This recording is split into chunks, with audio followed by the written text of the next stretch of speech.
All right, so it's been a little bit of a minute since I mounted that.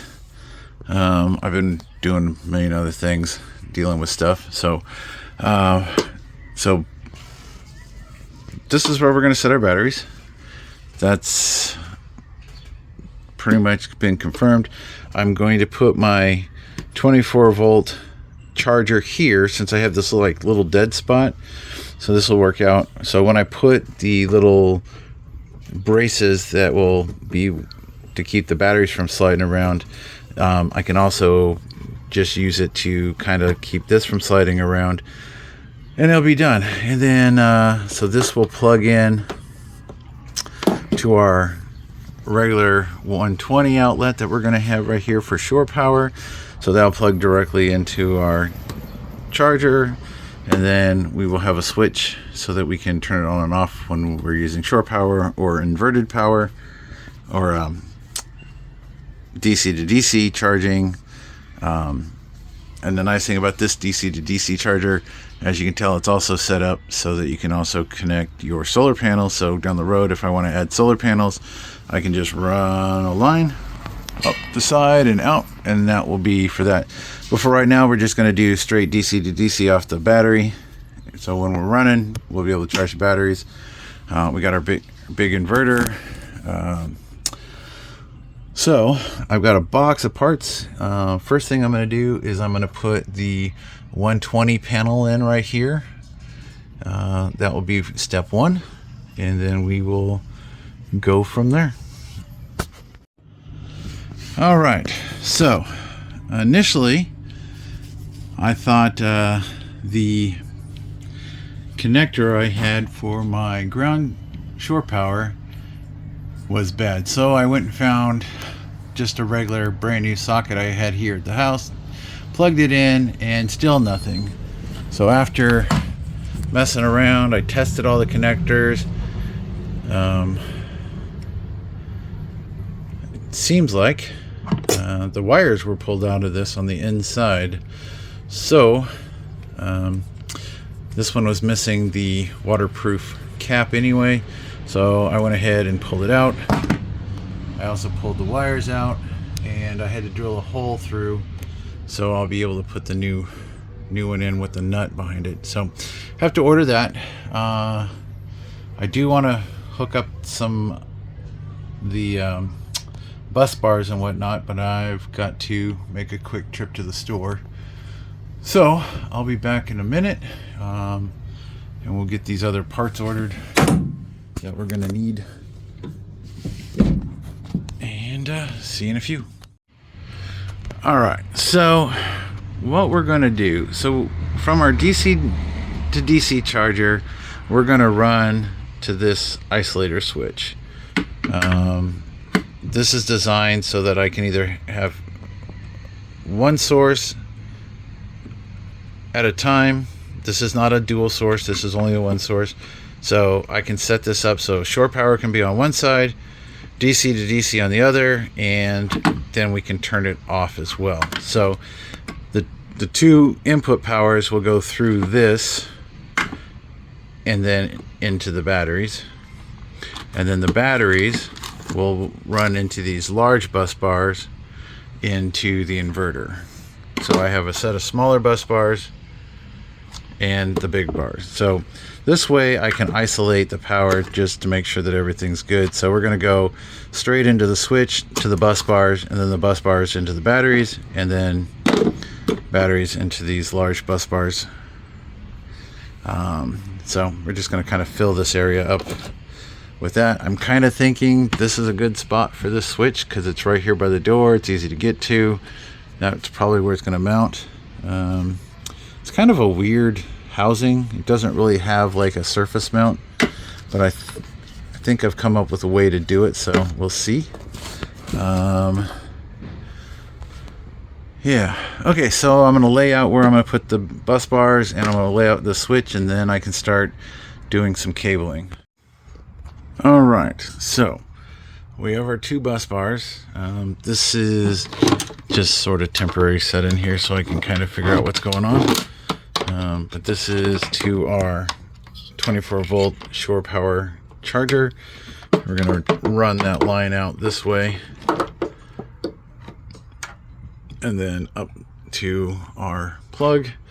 This is our step down from 24 volt back to 12, so we can run a wire to our diesel heater, which is on the wall behind me, because it needs a 12 volt power supply to ignite the glow plug.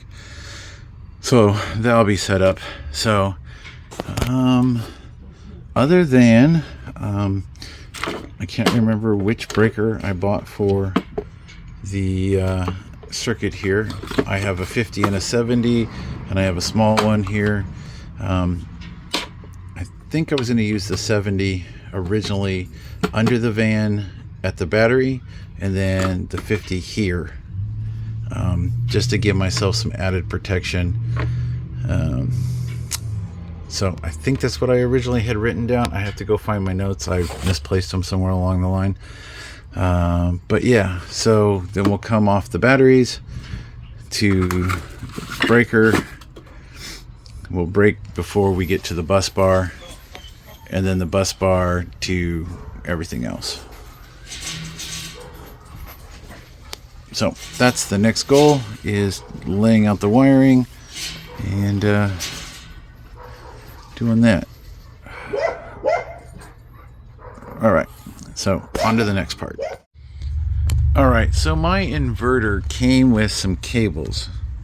Now, this is some of the weirdest stuff I've ever seen. So let's wait for the Harley rider to ride by, because you know the sun's out. So yeah, so they have a single ring connector, and it goes into two cables and back to a single ring connector. I don't really understand why they would do that. I guess this is cheaper cable, so they are trying to save money by giving you this. I have some it's a 1.0 cable. I think I'm going to run this instead. Because I was just going to cut this down and make my connectors, but I think I will just go ahead and run all new wire. Maybe I'll keep this for something else. No idea. All right, so I think that's what we're going to do. So we're going to run new cable from the inverter to our bus bars, and we'll go that route. I think that's the best thing to do. This way I can have nice cable and it's all going to be the same. Okay, so try this again. I just got a phone call, so now I had to delete the other video. So I got the positive and negative, just kind of loose fit. I am going to secure those with these clamps, so all the wires are going to be nice and tight, so they won't rattle free, or will be less likely to rattle free as we go down the road. Right now that's just loose fit, just so I can get my measurements.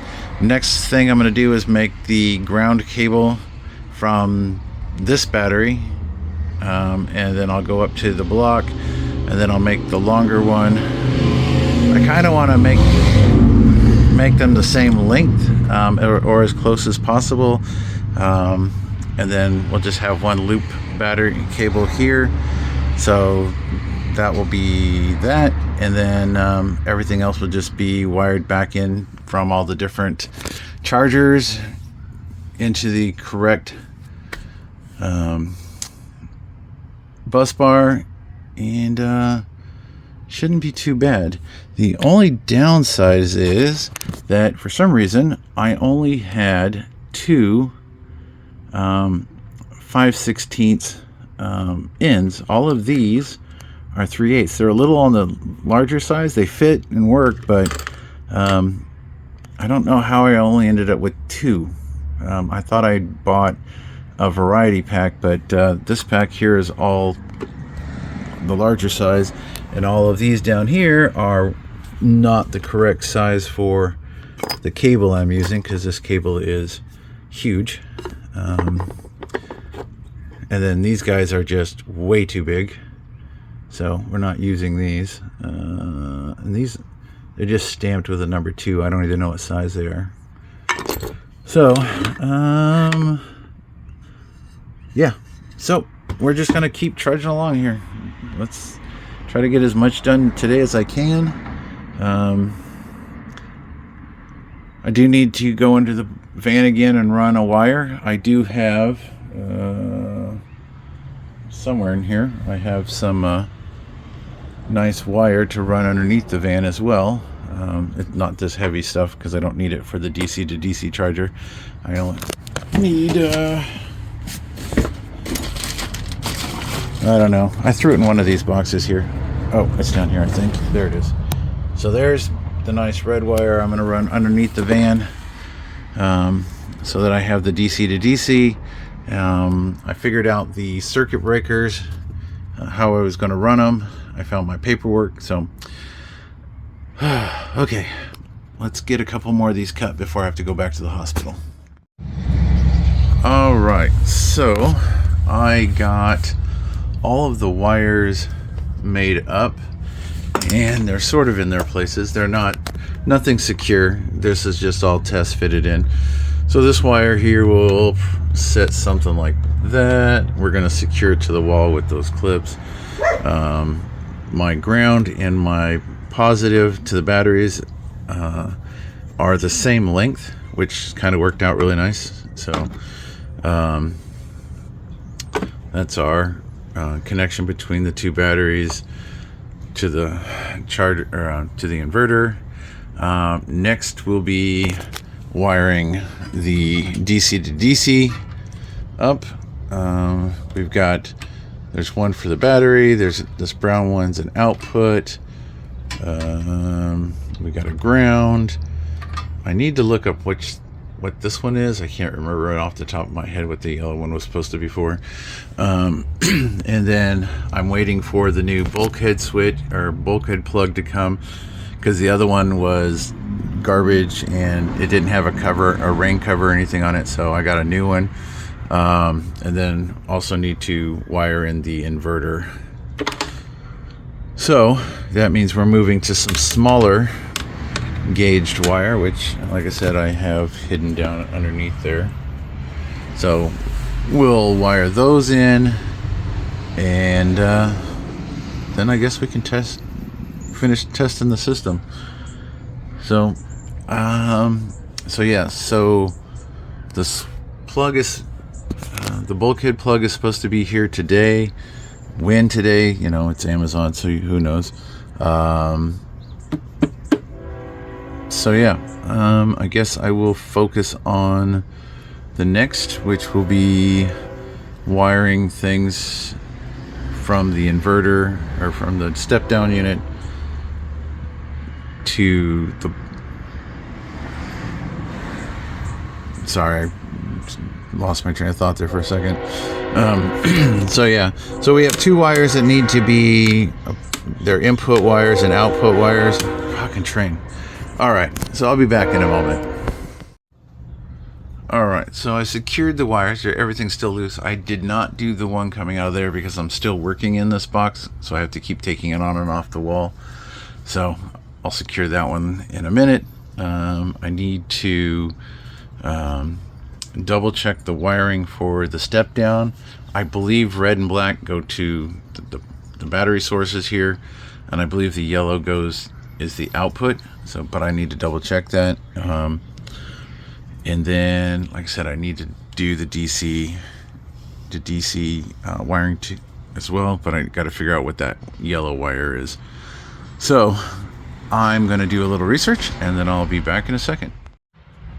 Okay, we're making some headway. So from our Renogy DC to DC charger, we have come out. The brown line is our out, so I'm going to a 50 amp breaker. Then we're going into the switch. This is our bypass switch here, so this is how we'll turn it off. So it goes into here, and then power will go back into the block. Our red wire is going to come off our alternator or battery charging side. The yellow wire is for solar. Eventually I'll probably hook that up, but now I'm just going to kind of tuck it up here.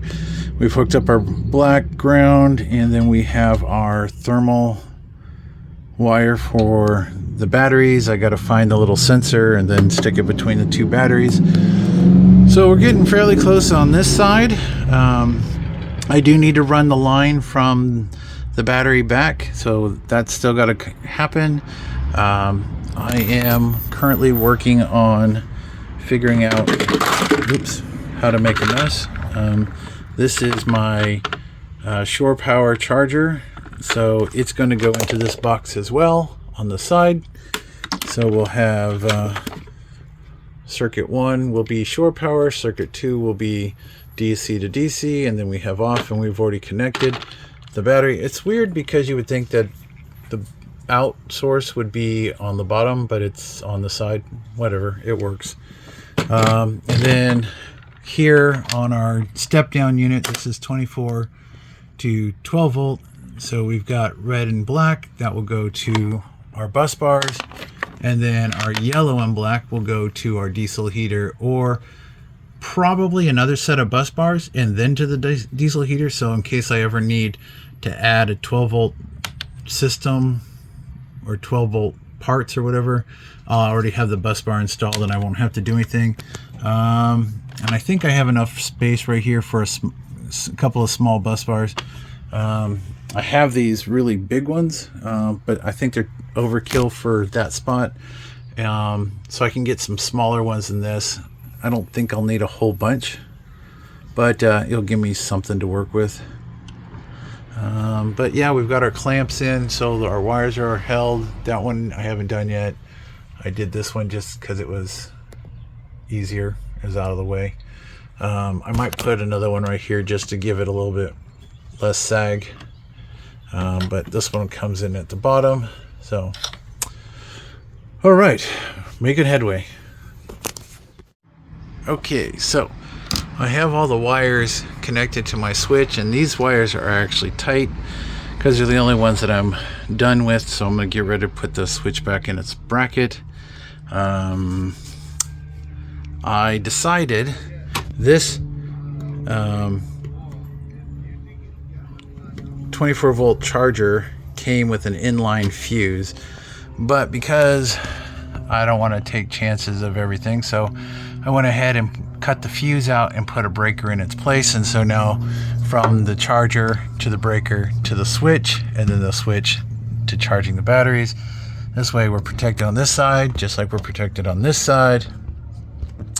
That should hopefully be good. And then, like I said, we have the switch as a complete shut off. So we're just still making progress. It's getting a little warm, so once I get this remounted back on the wall and screwed into the breaker, I'm gonna take a little break for a minute. I got some stuff coming from Amazon, so hopefully it shows up and I can finish doing a few other things. If not, I will crawl under the van and run the DC line to that red line for the DC to DC charger, so I can get that finished up.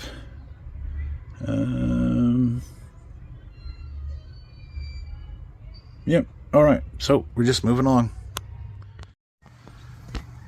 Okay. So making progress. So we have our 12 volt from the alternator coming up and going here to our DC to DC charger. I got our brown wire going to the circuit breaker, going to our switch, and then the switch back into this for charging. The yellow wire is for solar, so I just put a piece of heat shrink tubing on the end of that and just zip tied it out of the way for now. Maybe down the road, if I add solar, then I'll hook it up. If not, it's safe. So the only thing I'm missing, I ordered a couple of single post bus bars so I can have this 12 volt power. If I need additional or something, I can just use those bus bars to add something like USB or some 12 volt lighting if I want to do something. So, But mostly this is just going to be running the diesel heater anyway. So really the only thing left to do on this system is tighten everything down and test it out. So I got my new pass-through plug. This one came with a 20-inch cord. So what I did was I just drilled myself my hole, secured it. So here's the end of that, and that will be able to plug into our shore power charger, or if I need, I can plug in and then hook up a surge protector and have lights or whatever. So just a simple system, nothing fancy, but yeah, everything else is done. So I just need to go through and tighten down all the nuts. The only ones that are tight currently are this, because I put it already back, but everything else needs to be tightened down. And then I just need to hook up the power, and then the batteries are live. So I also got me some aluminum angle. I'm going to use that. I'm going to screw that into the floor in front and on the sides of the batteries. That's going to keep it from moving around. This isn't an off-road rig, so I don't really see that they're going to move around too much, especially on this rubber floor. So once I screw that aluminum down, everything, I'll put it around the battery, probably around the charger and on this side, and that will just be where everything sits. And then I will screw this down as well. But yeah, we are moving along. So I guess that's going to end this video, and then I'll probably have a little video testing everything out, making sure it works. But for this purposes, we are done with this. All right, thanks for watching.